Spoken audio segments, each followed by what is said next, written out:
नमस्कार। आज हम विलियम गोल्डिंग के काफ़ी मशहूर उपन्यास लॉर्ड ऑफ द फ्लाइज पर आई एक समीक्षा की थोड़ी गहराई में जा रहे हैं। हाँ, हमारे पास स्रोत के तौर पर एक पुस्तक समीक्षा है और ये समीक्षा उपन्यास के जो मुख्य विचार हैं और उसका क्या असर होता है पाठक पर, उसे समझने की कोशिश करती है। तो कहानी की पृष्ठभूमि पता ही होगी कई लोगों को। कुछ ब्रिटिश स्कूली बच्चे हैं, एक विमान हादसा होता है और वो एक सुनसान द्वीप पर फंस जाते हैं। कोई बड़ा नहीं, कोई निगरानी नहीं। बिल्कुल।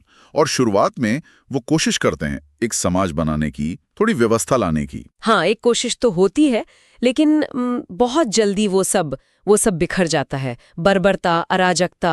हाँ, पूरी तरह से। और समीक्षा इसे कहती है मानव स्वभाव के स्याह पक्ष की एक दिलचस्प लेकिन हाँ परेशान करने वाली पड़ताल। तो चलिए देखते हैं इसमें क्या है। हाँ, ये समीक्षा इस बात पर जोर देती है कि कैसे वो सभ्यता बनाने की पहली कोशिश वो जल्दी ही नाकाम हो जाती है। ये सिर्फ बच्चों का खेल नहीं। समीक्षा का तर्क है कि जैसे ही समाज के नियम हटते हैं, व्यवस्था टूटती है और वो जो हमारी आदिम प्रवृत्तियां हैं, हाँ। शायद वो हिस्सा जिसे हम रोज दबाते हैं, वो हावी हो जाता है।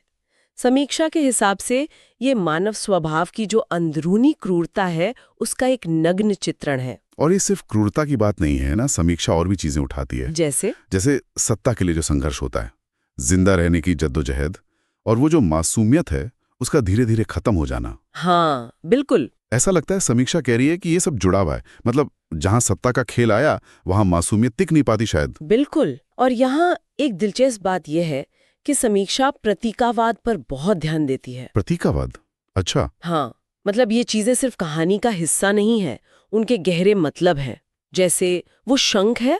हाँ, शंख शुरुआत में नियम कानून के लिए, सभा बुलाने के लिए इस्तेमाल होता है, लेकिन धीरे धीरे उसकी अहमियत कम हो जाती है। ये दिखाता है कि व्यवस्था कैसे चरमरा रही है। हाँ, और पिगी का चश्मा समीक्षा के अनुसार वो सिर्फ देखने के लिए नहीं है। नहीं, बिल्कुल नहीं। वो बुद्धि का, तर्क का, शायद विज्ञान का भी प्रतीक है। और उसका टूटना तर्क की हार है, समझदारी की हार। सही कहा। और फिर वो शीर्षक लॉर्ड ऑफ द फ्लाइज। हाँ, ये तो बहुत ही सशक्त प्रतीक है। समीक्षा इसे बुराई, सड़न और हमारे अंदर जो छिपा जंगलीपन है उसका प्रतीक मानती है। मतलब कोई बाहरी शैतान नहीं, समीक्षा कहती है ये बच्चों के अंदर ही पनप रही बुराई है, उसका एक मूर्त रूप। यहाँ मामला और भी दिलचस्प हो जाता है जब हम किरदारों को देखते हैं। समीक्षा कहती है कि ये पात्र भी प्रतीक हैं। बिल्कुल। जैसे रैल्फ है, वो नेतृत्व करना चाहता है, व्यवस्था बनाना चाहता है। हाँ, वो कोशिश करता है। और उसकी ठीक उलट है जैक। समीक्षा के अनुसार वो सत्ता की भूख और उस आदिम जंगलीपन का प्रतीक है जो धीरे धीरे सब पर हावी हो जाता है। उन दोनों का टकराव वही तो कहानी को आगे बढ़ाता है। फिर पिग्गी है जो बेचारा लगातार तर्क की बात करता है, भले ही कोई सुने ना। हाँ, भले ही उसे अनसुना कर दिया जाए। और साइमन का किरदार, वो तो समीक्षा को बहुत आकर्षित करता है। हाँ, उसे नैतिकता और अच्छाई का प्रतीक बताया है। यहाँ तक कि क्राइस्ट जैसा कहा है समीक्षा ने। हाँ, जैसे वो इंसानी बुराई को समझता है और शायद उसका शिकार भी बनता है। ये उपन्यास को एक अलग ही गहराई देता है। सही। अगर हम इसे बड़े परिप्रेक्ष्य में देखें तो समीक्षा इस बात पर जोर देती है कि ये सिर्फ एक कहानी नहीं है, ये एक मनोवैज्ञानिक और दार्शनिक रूपक है। शायद इसीलिए ये क्लासिक है।